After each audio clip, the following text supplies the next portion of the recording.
Hello and welcome to another episode of Skoolie GiveAway, presented as always by Skoolie Foundation. This is episode number 19.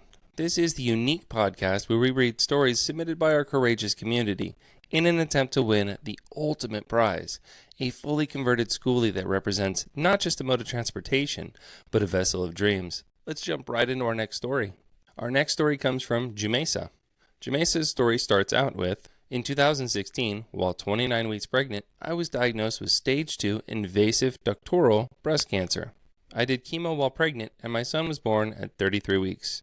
I had 6 months of chemotherapy and a double mastectomy.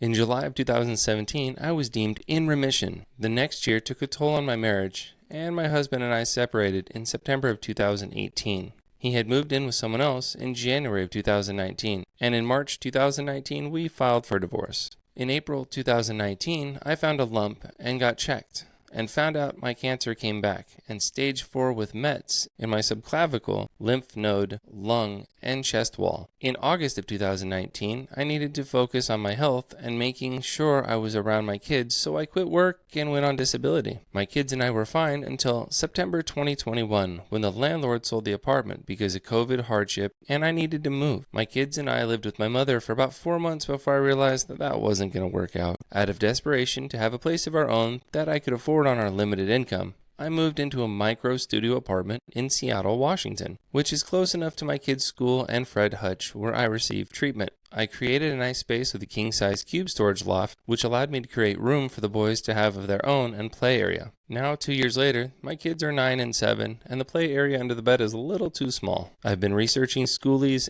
and even RVs for possibly moving into to give us some more space, but also to have a place that we could call our own home. Please consider my boys and I for your Skoolie giveaway. I would love to be able to travel with my boys and our home before I can't anymore. Jamacé finishes this story with, thank you for your consideration. Well, Jamacé, we want to say thank you very much for submitting your story to Skoolie GiveAway and to our Skoolie Foundation. We want to say we wish you all of the best health in the future and good luck on the giveaway. And to all of you that are listening, if you'd like to submit your story to Skoolie GiveAway, you can do so at mystory@skooliegiveaway.com. The email will be listed in the description below. Go to our website at Skoolie Foundation to see all the programs and initiatives we've been working on. While on our website, you can subscribe to our bi-weekly newsletter. Please remember to check all of our social media channels and vote for all the stories, including this one. A special thank you to all of our donors and sponsors. Thank you for helping support our mission through your generous donations. If you would like to donate to our cause and to our mission, you can do so by texting 833-236-0322. Thank you for listening to all of our stories. We look forward to seeing you in the next episode of Skoolie Giveaway.